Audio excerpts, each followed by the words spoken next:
welcome to the stage. I think, first of all, tell us who you are, what you do, and where you're from. Scarlett, over to you. Start from here. Guys.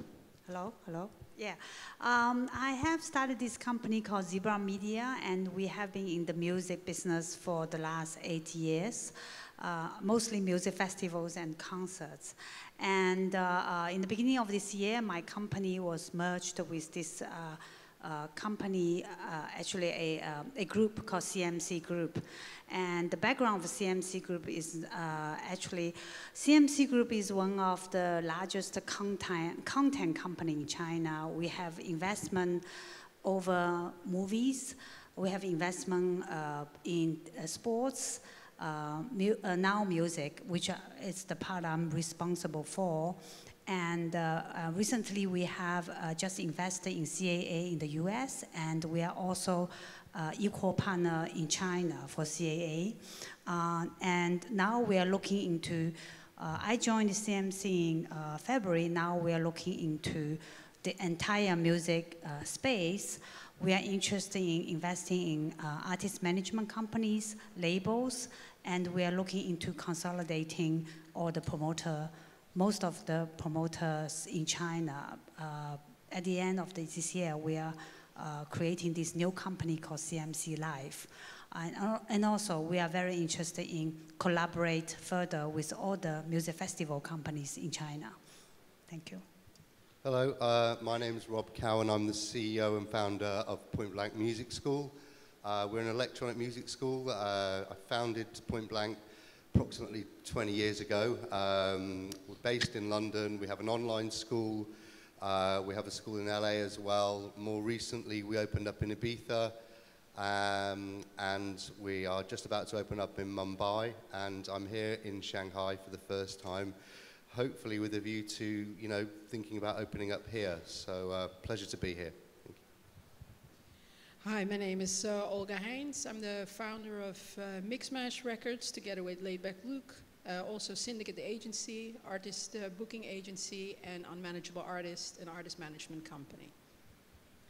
My name's Steve Pillemer. I'm the CEO and founder of Your Shot, the largest DJ competition in the world for aspiring DJs. So we give aspiring DJs the chance to learn how to DJ, to perform, and then go on to potentially play at the biggest music festivals all over the world.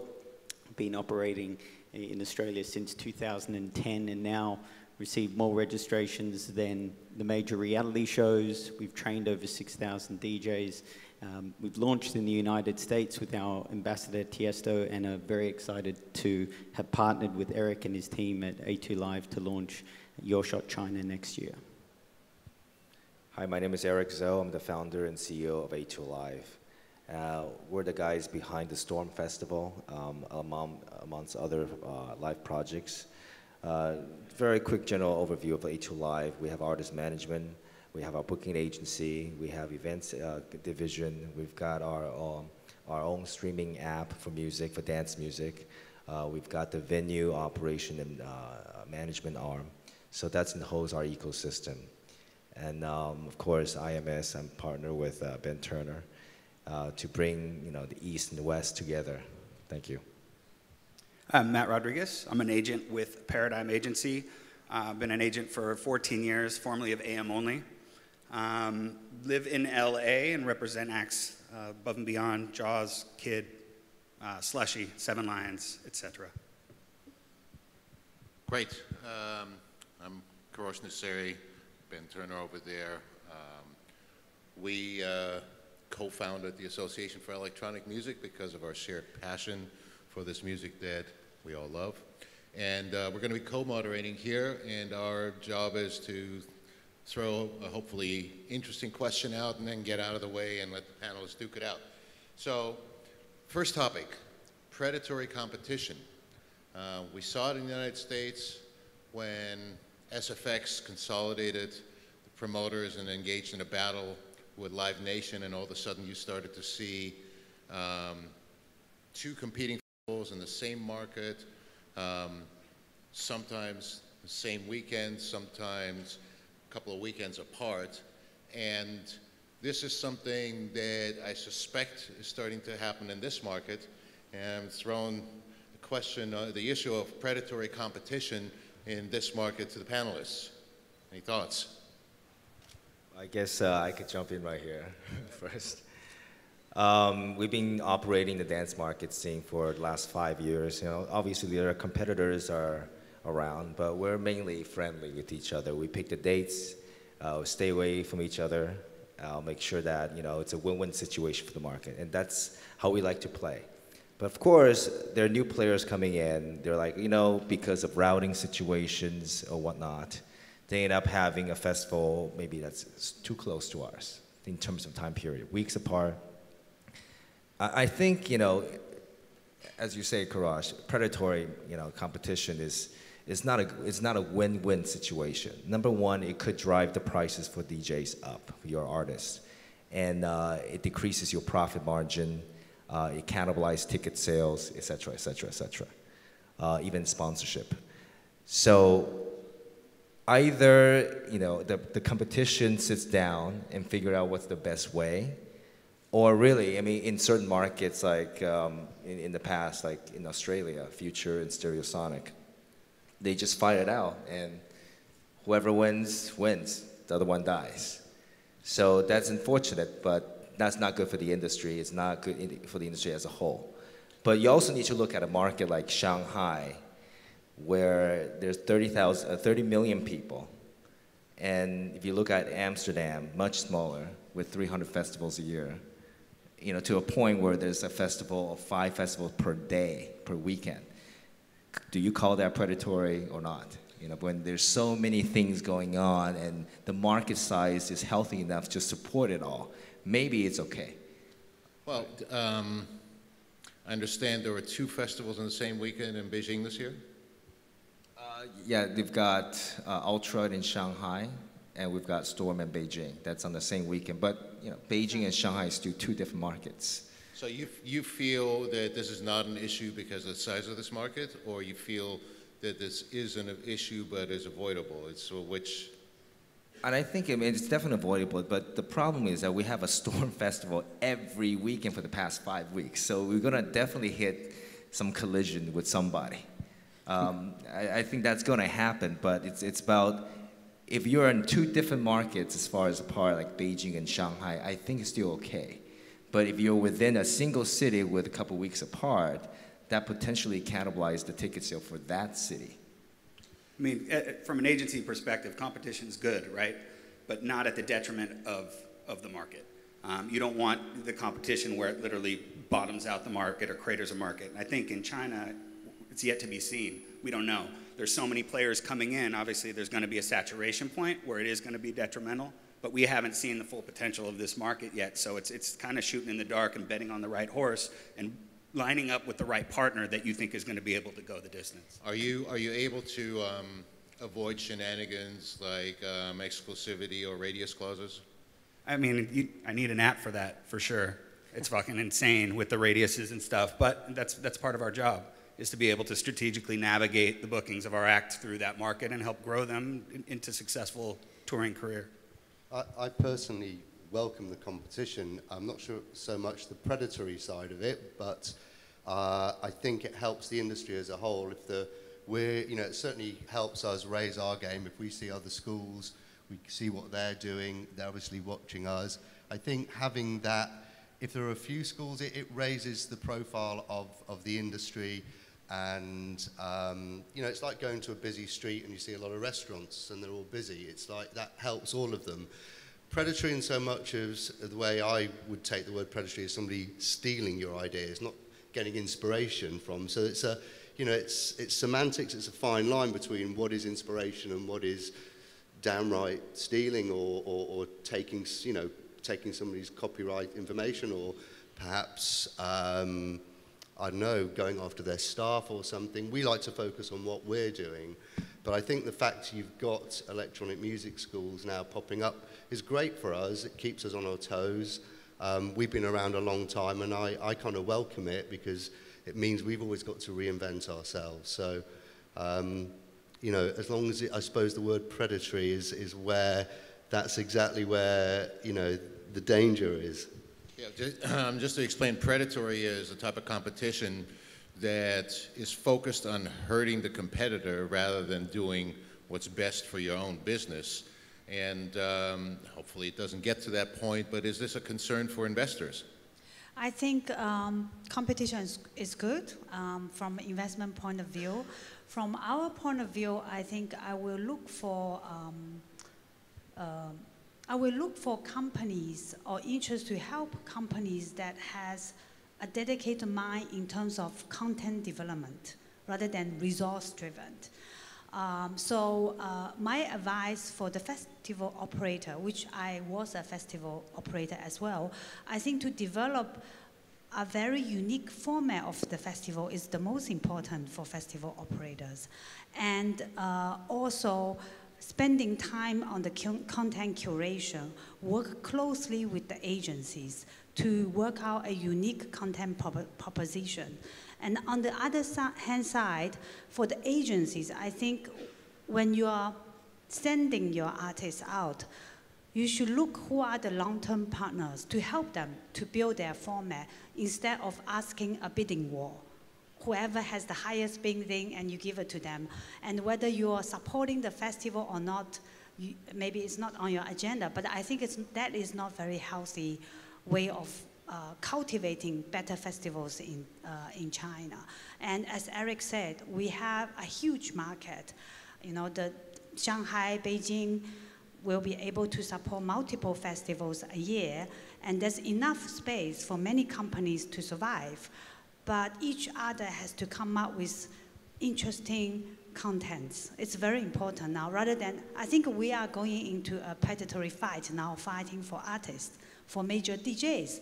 But then every festival, everybody is going to have the same DJs. So eventually, you know, the sponsors and the consumers is going to say, we don't want every festival is the same. We're not going to spend money on the same festivals again, whether it's A festival or B festival or C festival.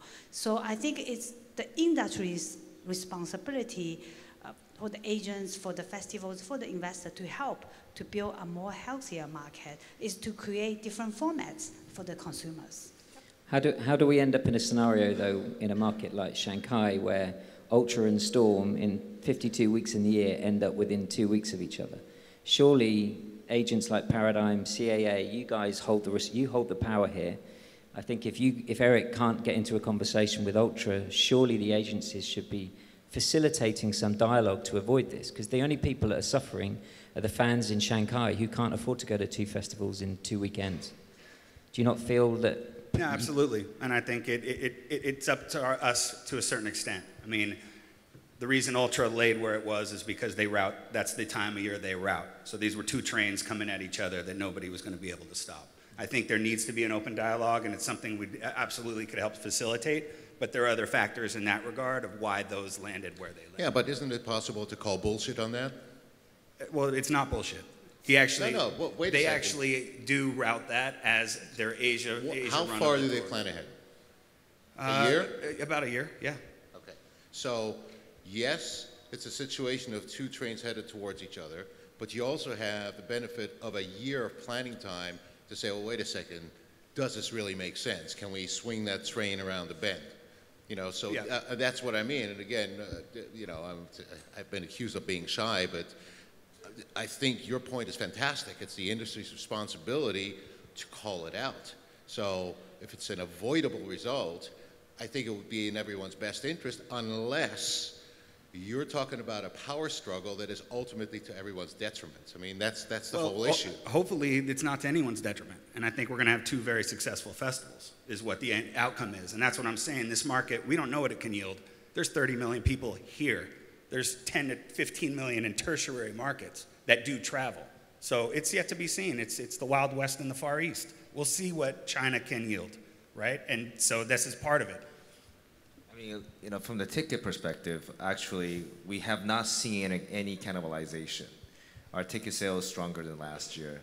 Maybe the VVIPs, maybe there's slight, you know, less than last year, but there's also, Korea's got another huge festival that draw everybody to fly there. So I guess for the GA tickets, there's already, you know, very dedicated, loyal fans for Storm. We've got over 200,000, 250,000 followers on various of social media that we sell out really quickly in certain markets.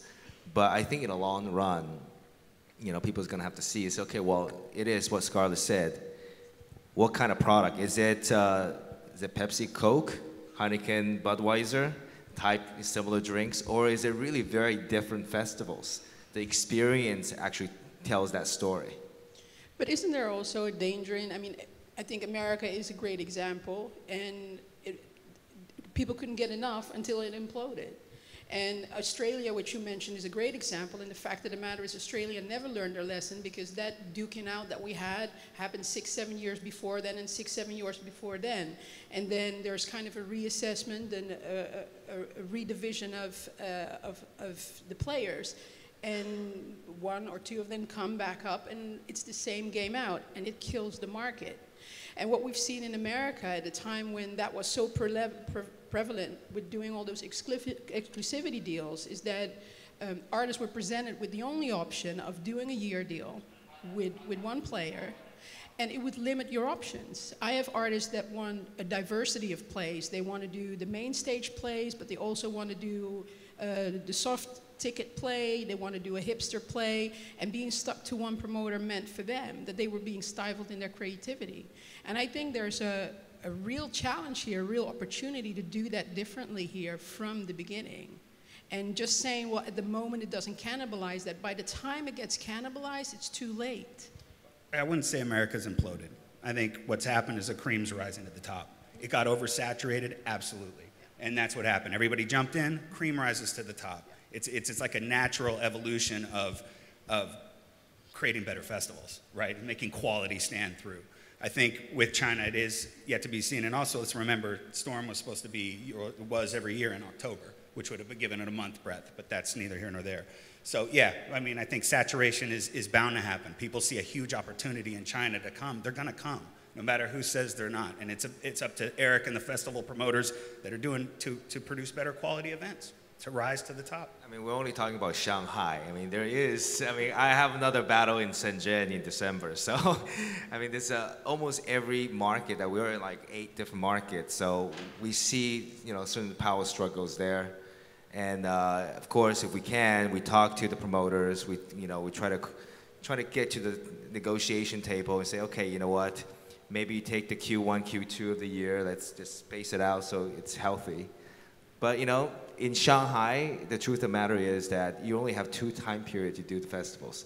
May or October, you know, September. That's it. You're definitely going to have a lot of players in the market doing different things. I mean, yes, maybe the big players, a few, but there's also small little things around. That's like 30-minute, 40-minute out from Shanghai, like that you do camping. They still exist. They do like, you know, a couple thousand people still. Okay, we'll move on to the next topic, and something that keeps coming out in the last 2 days across the region is the use of the word EDM.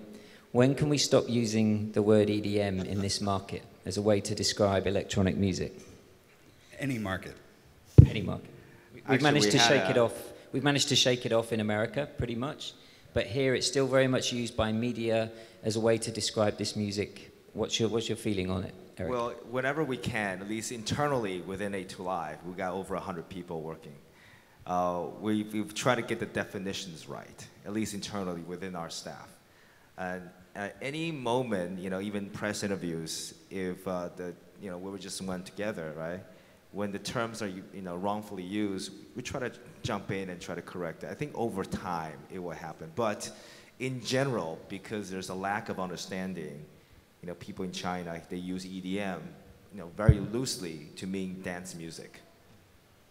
Rob, has the name helped your business at all in new markets in terms of people understanding what you're talking about? It's funny you asked. It's something that's very topical for us right now because we've rebranded the school in London. We used to be Point Blank Electronic Music School. Now in London it's Point Blank Music School because we feel we're limiting our audience there, and we're running degrees now, and we're getting, people tend to even find with electronic, they'll take that as house or techno. and it will put off people that are into grime and more urban styles of music. So we've rebranded everything in London Online, Point Blank Music School, because we want because these people want to come to the school. But I think for the school in Mumbai, for example, we've left it as electronic music school because it's a newer market. It's not EDM, it's just we've kept the word electronic just to differentiate. So I think it depends on the territory. For Ibiza, we've left it as the electronic music school, but perhaps they will change over time. But I certainly feel that even the word electronic is now, you know, feeling a bit dated, really. Limiting and dated. Interesting. Yeah. Steve, for your shot, how does the term EDM help you or hinder you? From what we gather from our contestants and from the thousands who register every year, there's obviously so many subgenres that a lot of our kids don't identify themselves as fans of electronic EDM. They have, you know, as I said, so many different genres that they identify with, subgenres. I feel as though I have had particular experience with brands, partner brands and sponsors in the past who are very scared of the word EDM for whatever reason. So yeah, looking forward to that gradually phasing out. And Matt, tell me from your side, as a booker in this region, how does the name help or hinder you? Do you feel you're managing to stop using that term? I mean, it was electronica. Should we bring it back? It's just a way for labels to kind of package it and explain it to the novice. And I think it was a new thing that they needed a name for it. I think the more it becomes prevalent in daily life and daily consumption it'll naturally just kind of go away. And I think that's what's in China. It's such it's an undeveloped market. It's very new. So until that's kind of like, all right, let's identify what it is, and then pretty soon people will say, oh, I'm into trap, I'm into grime, I'm into, you know. And you know, there are probably new terms that come up from Chinese. You know, they probably call it differently. You know. Do your new talent as the next one? Yeah, homegrown talent. So it's a topic that we've heard about in various panels here. Some of the panelists are living it. Tell us about homegrown talent. What does it take? What are the issues? What are the obstacles? So on Mix Mash Records, we've just over the last year signed an artist from India, Crosses, and we've signed Unity here from China. For us, it's always about the curatorship, and it starts with the music. But obviously, part of that for us was also to see what that kind of collaboration would bring for us creatively, and to speak with people who come from the territory that we're also trying to establish ourselves in. So from that, it brings us different partners. They bring in their teams, we work together, and we learn from them.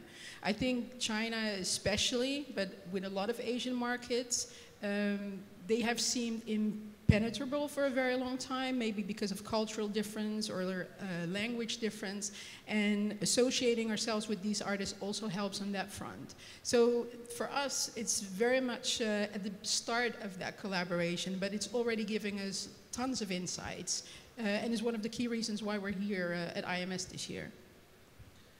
I mean, I've said this many times in press interviews every year. I think for dance music to really survive and grow, the music genre has to localize, absolutely. You have to have homegrown talent that's gonna make it into the mainstream, and we've been trying to do that year on year, starting from 2014 with the collaboration with Avicii and Wang Lihong, 2015 with Tiesto and Zhang Liangying, 2016 with Alesso and Cai Yiling, Jolin. And we're gonna keep on doing that. Yes, these are mega pop stars with huge international top acts, but that has a trickle-down effect where you've got local artists here thinking in the same line of saying, oh, maybe I want to work with the DJ next door, a localized DJ, or maybe some smaller international DJ.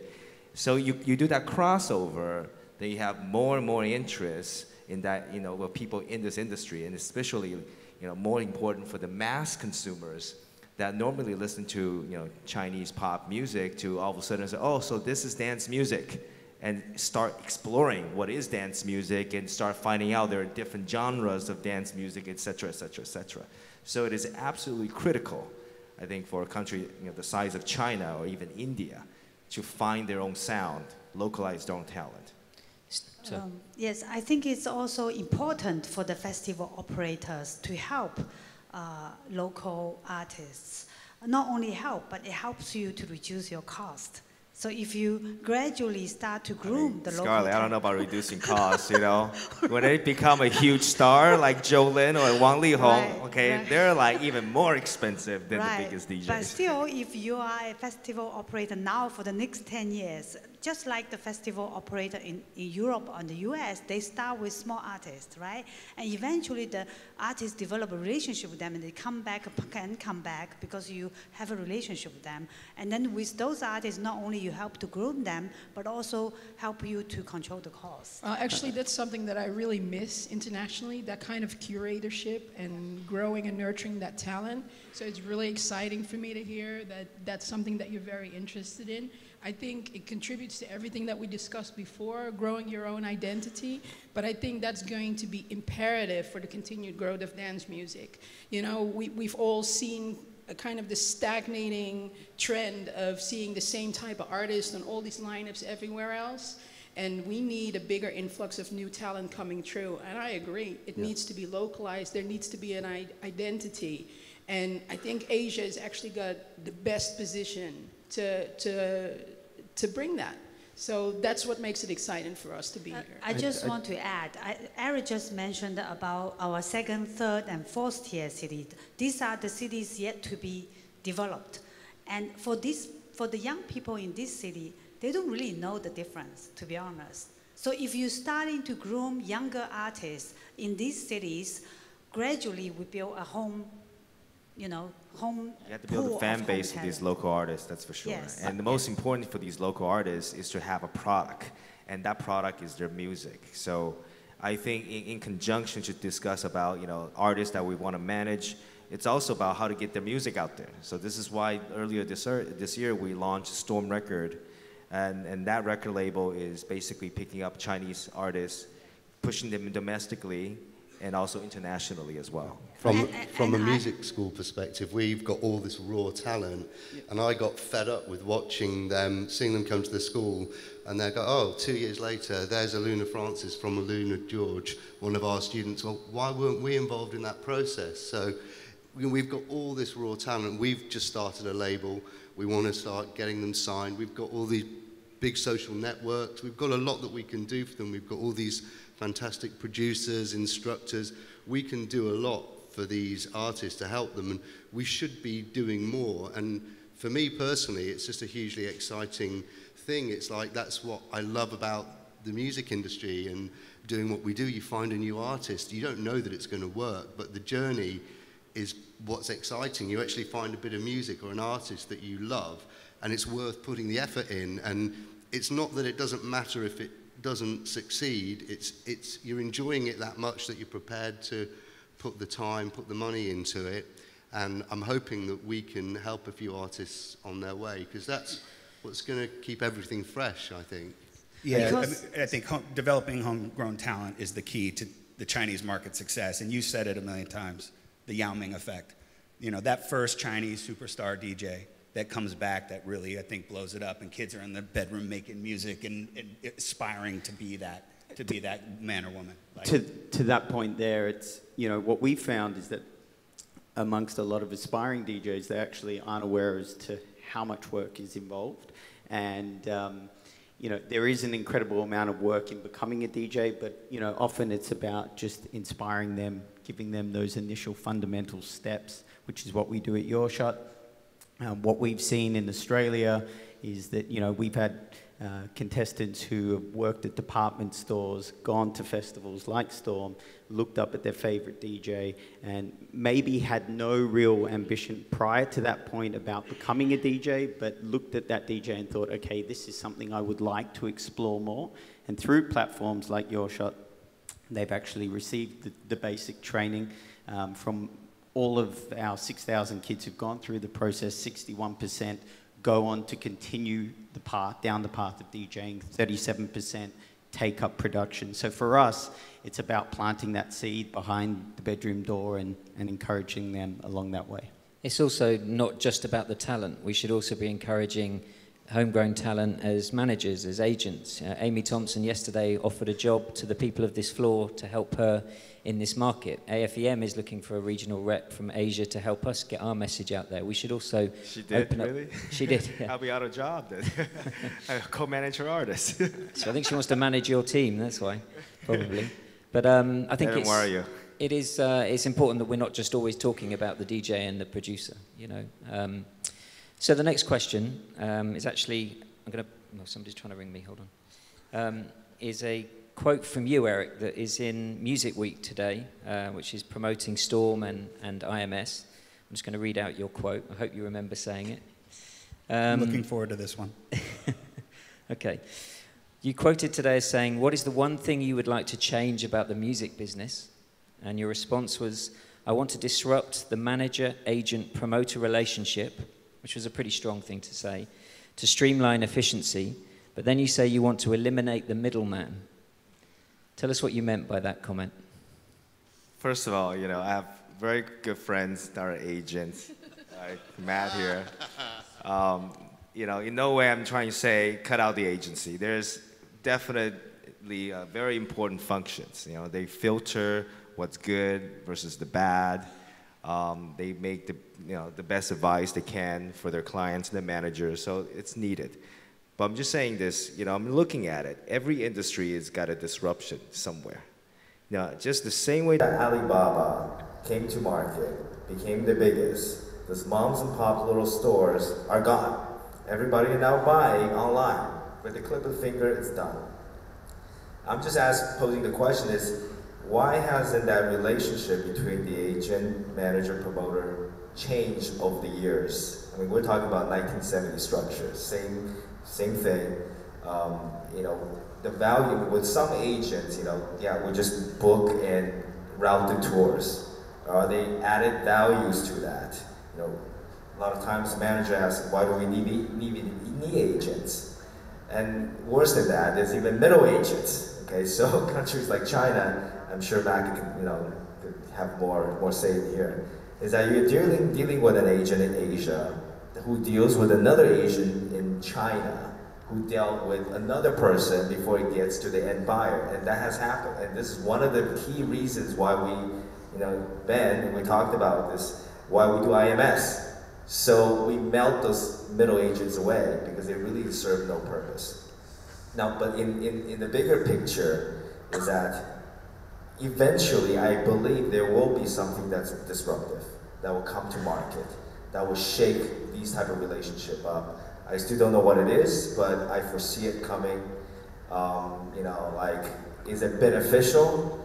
Does that mean some people will be out of job? You know, does that mean actually there's more things to do? It's hard to tell. We have to come to you. I think roles are changing. Yeah, and I don't think the agency job in 2017 is what it was 10 years ago. Services that are being offered to artists are different now by necessity. You're not just booking a tour, but you're offering marketing, you're offering promotion, you're adding a sponsor. People in your position, you're now offering a platform. You're not just doing a festival. If you are going to be supporting new talent, certainly there's going to be some integration in the services and the type of deal that you do with them. If that's a 360 type deal where you represent them worldwide on a management perspective, from the label perspective the same. I think the key thing there is if you're going to have this multidisciplinary platform where you do a 360 deal, it's really important that you invest in all the different disciplines that you're going to be part of. If you as a label do a 360 deal with an artist, and you're not just going to take a percentage out of all the income, but you're going to be in charge of everything, you have to make sure that you have the know-how in-house to properly do that job and properly feel that out. And those roles I see changing now all the time. And labels from now aren't what they were 10 years ago.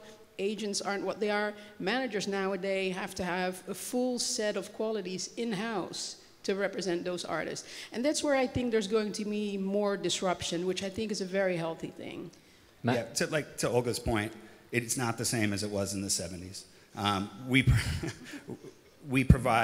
had to provide, like Olga said, when to basically repeat her, the labels dropped a lot of those services, we picked up that. But I know you see it from a market perspective. You're in China and a couple markets. We are the advocate for the artist, first and foremost. Our biggest is also to cut out that middleman, because the middleman doesn't have the artist's best interest in mind. We sit down with the manager and we put together touring strategies for the world, where China is a part of that, but it's a piece in the puzzle of a multi-year growth plan for an artist. So it's not literally sitting here taking orders and, oh, yeah, okay, we'll take that. And how much? Oh, no, more money, need more money. That's nothing. In fact, money comes way beyond. If it's the right move at the right time, the money's going to come. The money will sort itself out. So being that you said the middleman, I can agree. I mean, I think that level can be wiped out. We always try to peel the layers of the onion and get to who is actually buying, so we can then advocate for that to make sure it's the best show for our artist at that time. But Eric, I don't think you were just talking about the middle agent. I think you were talking about the agent sitting between the promoter and the manager. Well, I mean, I think, middle agent's a bulk of it, okay? But, I think the agent they have a very important role, as Matt just said, like the routing, the touring.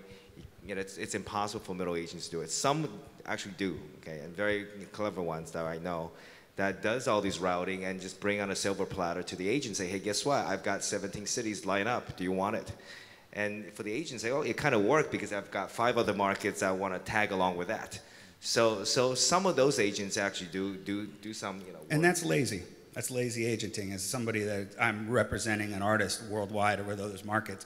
And there are some middle agents that run agencies here that we work with that might be buying exclusively for a festival or might be able to tag one show on. But to go and just say, here you go, here's 17 dates, that's shitty agenting on my part. If I did that, I wouldn't do that. You need to know the markets and actually be playing the right shows at the right time with the right promoters. And also what I mean is also potentially there could be a tool that that disrupts the process than before. For example, you may not have full visibility of China. A new market like China, there could be thousands and thousands of more potential clients that you're not tapping into. But is there some platform? There's some way to bring them together, where there's some kind of rating system. Maybe there's an eBay system. I don't know. So I'm just talking out loud here. I mean, that could be developed. So it's a tool for the agents and even the managers, depending on how managers think about it, to help the artist. At the end of the day, it is really what's best for the artist. I think Ali tried to build that tool like last year through Ali Planet, but failed miserably after spending hundreds of millions of dollars. I'm not saying that it's not possible to have that tool, but I think the major issue for the problem you are facing is credibility issues. Because China has just become a noticeable market in the last 5 years. So before that, I learned this a lot through our project with CAA. I was major member in investing in this company, and we studied the whole company, and we found out China was not their major priority just until now. That's why their investor, TBG, has initiated this whole deal for us to be part of this. So because of that, we didn't have very, I would say, professional people in the entire industry in China. So what we lack of is actually professional agents in this market. We have a bunch of people that more like friends and family try to be the agent. So what we really need is to help to grow that bunch of professional people, eventually turn into a credible agency. That's what and also in China, in Asia in general, like most managers are basically the agents. Yes. There's really no term as like agent in this market. It's like you manage an artist, you're doing their booking. Yeah. You're doing everything, the routing, all that stuff. You don't actually go through a Paradigm or CAA. I mean, at least in the music industry. There's laws against that in California. You and can't be a also manager in it. in Chinese culture, we value more trust than professionalism because there's too much uncertainty. So to gain the trust is a priority more than if the trusted person can be a professional agent. So you will frequently find out the Chinese artist main agent will be the mom, the dad, the girlfriend, or the boyfriend. Trust me, that's not unique to China. We've seen it in other parts of the world. But All the the time. market is now The mother huge. was the toughest one, I have to The say. mom and pops cannot handle that huge market growth anymore. So what we really need is professional people to work in this industry. And I think there's a lot of opportunity for all of us over here. Speaking of trust, an issue that some people are concerned is getting paid.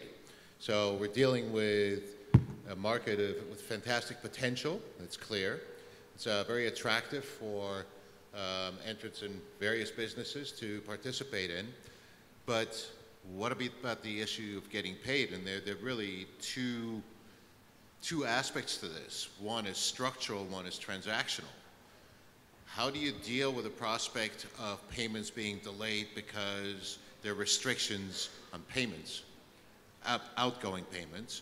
And the other one, the structural one, is how do you deal with a scenario where you might have successful music, but how do you actually get paid for the success of that music?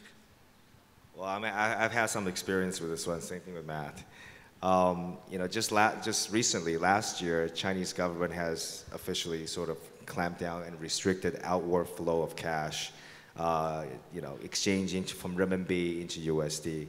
We didn't know it was going to impact as hard as it did, because you know, most promoters in China, when they book international, they don't really use the most legitimate way to get the money out. They could get a bunch of employees to transact maybe $10, $20, $50,000 into US dollar and just hit it into an offshore account, or they go through a money exchange guy sort of in the black market. I'm sure Scarlett knows this as well. I mean, like, we're promoters, so. I'm going to share some insight with you in a minute. Yeah. But, you know, at least for A2 Live, we're backed by institution investors. We have to be accountable for every transaction that we do, and we have to pay the taxes in order to get the money out legally. And that process has been painstakingly long this year, especially. What used to take a 5 working day process could take up to 15 working to 20 working days. You know, you submit the contract to the tax authorities, they tell you how much to pay, and then they instruct the bank to allow you to wire that money out of China. That process has been prolonged significantly, and as a result, certain international payment has been delayed, and it's not good for everybody. So, like, you know, just for example, this year I'm like thinking when the money is going to hit, you know, and of course on the other side it's like when it's going to hit. So there's a lot of talks and conversation going back and forth, and you know, sometimes there could be misunderstanding, miscommunication that happens. And I would like to see, you know, some improvement, I guess, from Ministry of Finance in China to sort of streamline this process going forward. Or we start the process, or we know what's at stake and we start the process much, much earlier. And that's more on the transactional piece. And the second part, and this is a problem that China has had for many, many years, the rights society. How do you get paid for, you know, performing the music? And I mean, Scarlett, you probably know something about this as well. Like, when I do concerts back before we do festivals, say for example, if I did an Elton John concert, there's a company where I pay for the rights. And certainly, I mean, I don't know for a fact, for sure, that this is the right company. And we don't know for a fact or for sure that this money actually goes to the artist at the end of the day. And today, with dance music, there isn't anything. There's nobody knocking on my door saying, hey, Eric, you gotta pay XYZ for all these artists that's performing at your festival. And there's no structure being developed for this. So this is potentially something for someone to do. Though? When you say you're paying for the rights, what rights are you referring to? Public performance. Public performance rights. In public space. So that goes to the publishing and the royalties. So you paid it to Elton John in the traditional sense, but in electronic there is no transaction. With a single performing artist like Elton John or Pitbull, whoever that we've done, it's very easy because every song sang by Elton John, it's his songs. He's not gonna sing anyone's cover or anything. So it's easier to track. But you know, there's a company in China that we usually go. I forgot the company's name. Maybe Scarlett you remember, but.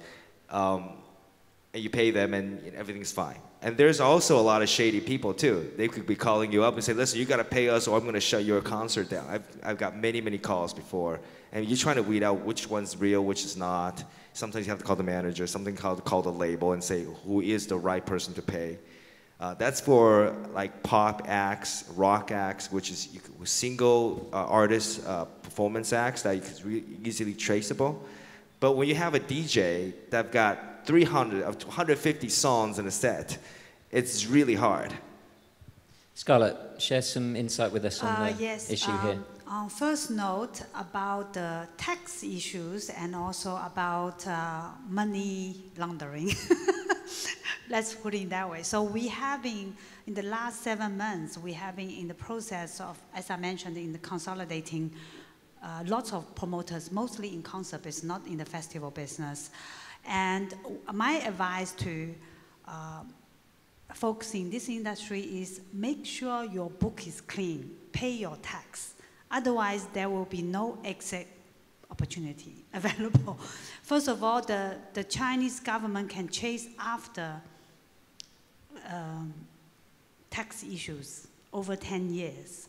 So if you don't pay your tax, then you will never be able to exit if you are thinking about exiting at some point. And for the artists, you're supposed to pay retainer tax to the Chinese government. And you have to make sure you will pay for it, or make sure your promoter pay for it, or make sure whoever is booking your artist will pay for it. Otherwise, you're going to have major problems later on. You may be banned from enter in China. Yeah, I mean, it hasn't happened yet, but those discussions have been going on. It could happen, yes. You know, we sit in front of the tax guy and we say, listen, you know, you don't get this kind of tax normally from guys like us. But you know, we're willing to pay. You know, for big artists, like for example, just use Elton John for example, we pay a tax. We get a tax receipt. We give it to the agent or manager. They claim tax deduction in their home country. Right. And it's complicated when you have multiple countries to deal with this. You know, they need to have tax treaty and this and that. But I agree with you. Like, you know, right now with A2 Live, we have to. Every transaction has to be accounted for. I'm sure you are one of the companies that do it very properly, but we deal with many promoters. They don't deal it with at all. So eventually, it's very difficult to clear out the books. So the second thing is money sending out overseas issue. I think, you know, for the promoters and also for the agencies, need to work out a sustainable way. Other agency will have your company account set up in China, or the promoter has what we call the VIE structure to help for money coming in and out of the country. Because what happened last year, it might not happen after this year, after October, it might you know, relax, but it might come back. So a sustainable structure needs to be built in terms of sending money in and out. I won't see a major issue for that for the next 2 years maybe, but it might come back in 5 years. So have you work out a deal with CAA where you could pay the artists onshore in China? We need to work out a sustainable structure on that. So yes. On the receiving end, Olga and Matt specifically, and you know, Steve and Elva also, how do you deal with this? How do you deal with the uncertainty or the exposure to not getting paid for reasons that may well be beyond the control of your contractual partner? It's challenging. I mean, there are different constraints here and different rules, and I think it's all about open communication, managing your artists and your manager's expectations, and communicating and having good promoters to work with that have a good track record, so there becomes a level of trust. Paul Morris used to always say, you always get paid until you don't get paid. So there is always a level of risk. Paul Morris is a wise man. He is a very wise man. He's sitting right out there. And I think also it's good to initiate, to work close with the financial institute, because they will have better solution than your solution. So somehow this product is not familiar with the banks. So eventually the entertainment product is going to become a major product for financial tours. So I think the financial institution, we should talk to them frequently, educate them about our product, especially the concert promoters. For each of the concert, each of the festival, we're going to have a major, you know, monetary funding issue in terms of cash flow. So I think working with the financial institute closely to build up a system to create a product is also in urgent need, and also with the insurance companies. You guys should definitely do to that. help a healthy system. I don't know if a lot of people realize how different dance music is and how we do our deals compared to most other genres. I had a conversation with one of the bigger agents at Live Nation a couple of years ago who was stunned by the fact that we always insisted on 100% upfront payment. Most rock and pop artists tour with some kind of split after break even, and they always have some kind of accounting and payment that needs to happen after the gig has already happened. So in fact, in dance music, we have quite a bit of guarantee by getting mostly 100% upfront payment. What do you do if you don't? So then you get that same trust. If we do a deal with somebody like Eric, there is a presumed understanding that we will have continued business with each other in the future. And yes, it's true. You know, you get paid until you don't. But generally, we look at each other and go, we're going to have to do business with each other in the future. And that goes both ways, because there could be a number of reasons why the payment isn't happening. Sometimes you also need to have the conversation about a show not selling the way it was expected, and what are you going to do?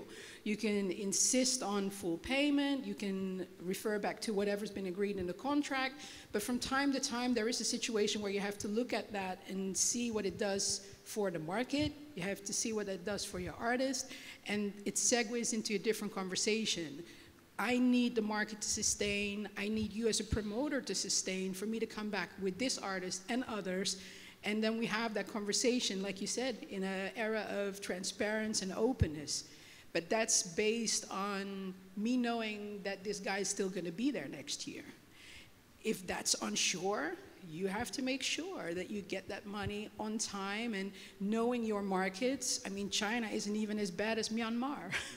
That you know that if you put a date in, that you need to give yourself the time to get that payment in too. And sometimes the artist doesn't get on the plane. Right. Worst case scenario. Yeah. Unless the money's in, they're not there. Which in hip-hop is very normal, right? Even if the money's in, sometimes they don't get on the plane. Rob, how do you feel about wanting to do business in China after hearing all this?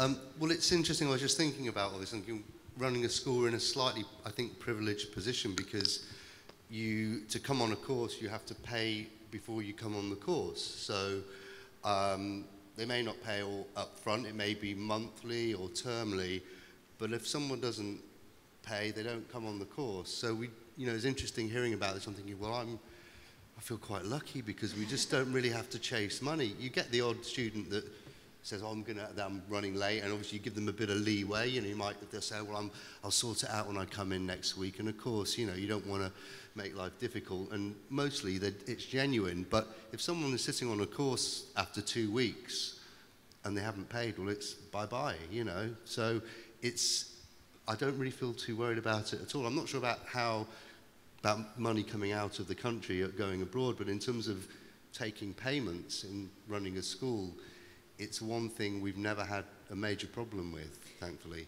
It brings us quite nicely to the next topic, the last one. At the end of all AFEM meetings, we ask everybody what's keeping them awake at night, and it's quite a good way to get things out of people who often don't want to talk about it. Sounds like you have pretty good night's sleep with your job. The thing that worries me, I suppose, is we've been growing, and there always seems to be another generation of people that want to make, not just be music consumers, but want to produce music. And this really, for us, happened from about when people started using computers and getting computers at home and wanting to make DIY music. And I suppose a lot of this dance music and this scene we're in has come out of people being able to make amazing sounding records pretty much from their bedroom. Maybe they're going to a big studio to mix it, but in terms of the actual creative side of it. So it seems to be that there's another generation that's coming through, but I suppose the worry for me is, will that dry up? Will that stop? Will people just want to consume and not be proactive? And our whole business is based on more people wanting to be proactive and make music. So I don't lose sleep over it, but it would be obviously a worry if it went that way. Can you give us an example of how much Point Blank has grown in the last 10 years as electronic music has grown? I'd say we're part of the mainstream now. You know, we deliver degree courses. We're validated by Middlesex. We're in various countries. Our building's expanded. You know, we've got many studios now. It grew out of a small recording studio. So, and I think schools have taken the place of middle-sized recording studios. There's no really such thing as a mid-size studio. You've either got the very big studios, such as Abbey Road and ones like that, and then people are doing it at their home studios. So we are like, you know, coming to a school's like being part of the industry. So I really love coming to these kinds of events, being part of these, because it's important that a school is part of the music industry. So, you know, it appears that that's going to carry on, but I suppose the fear would be, what if people stop doing that, stop wanting to become music makers? Interesting. Scarlett, what keeps you awake at night?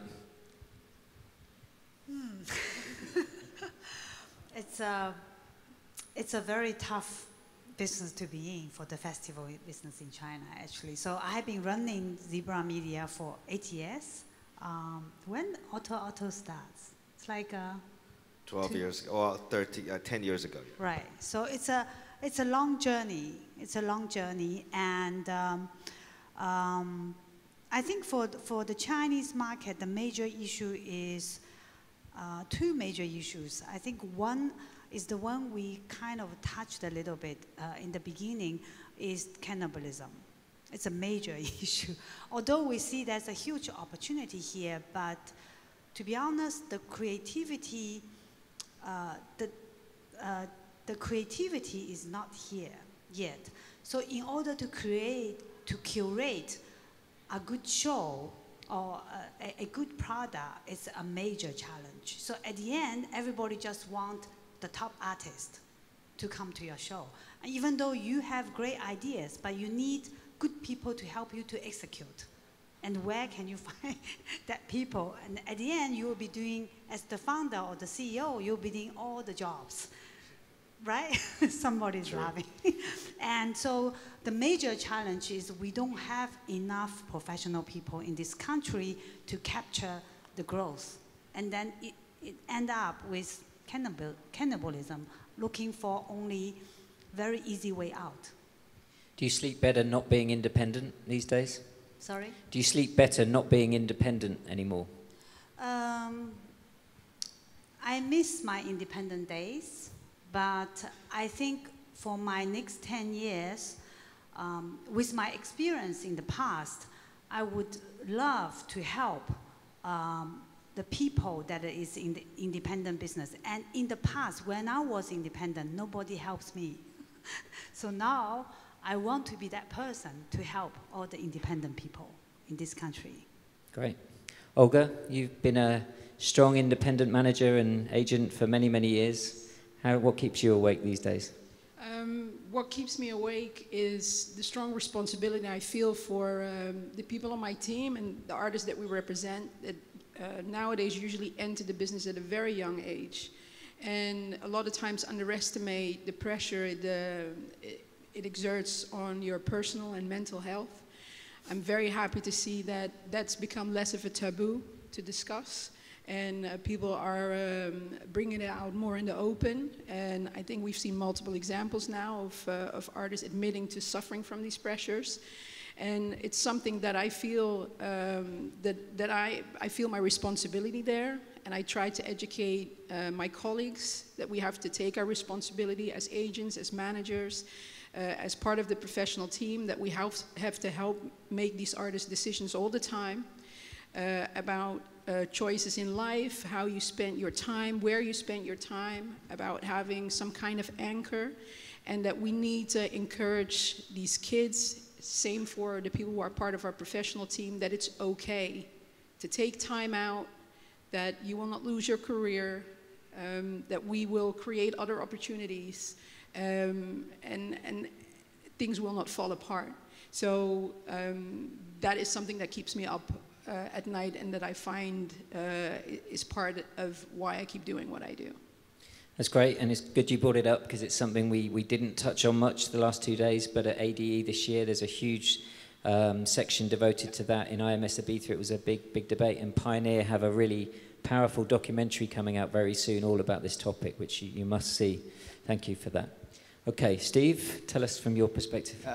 It's about meeting the demand and how to be in as many territories as possible. So we have seen firsthand that DJing, the process of learning how to DJ, is incredibly empowering, and it's open to anyone. So we've shown with 100% success, with 6,000 DJs who've gone through the training, that they can do it. They can learn the basic fundamentals, and that can be incredibly empowering. Not just to dance music fans, but these are fans and dance music lovers who suffer from mental illness, who have their own personal challenges. So to be able to empower people, to be able to reach them throughout all across the world and meet the demand, that's what keeps me up. Okay, Matt, I'll come to you. My apart 5-week-old from the babies. baby. I just had a 5-week-old. He keeps me up at night. I'd say, it's not as much keeping me up at night, it's drivers. And a lot to what Olga says. You help these artists feed their families and to achieve a dream. And those things drive me. Sustainability of the market. Those things wake me up to where you need to be great every day and be the best that you can be in constant grind. I think, luckily, being in the business so long, I was a promoter for many years before, and the party stress of, are we going to sell enough tickets? And then in an agent, it used to kill me. And I've luckily been able to compartmentalize and to where I sleep at night. And then I wake up driven the next day. I mean, I think that's the thing you've had to learn to last in this business, honestly. Great. Eric, I know what's keeping you awake this weekend, but in general... I mean, I wouldn't go down the list of all the problems, all the issues of running a growing pain for the company. Even 100-some people, people still think we're understaffed, and there's tons of stuff. But I would say one thing, though. The one thing that keeps me up at night is the thrill of thinking about the future and what I could do to affect that future. That is one thing that keeps me up at night, and I love it. Well, I think that's a great way to end the fourth IMS Asia Indeed. Pacific. Thank you, everybody, for taking part. Thank you for being here again, and see you later on this evening. Thank you. Thank you, guys. Thank you, guys.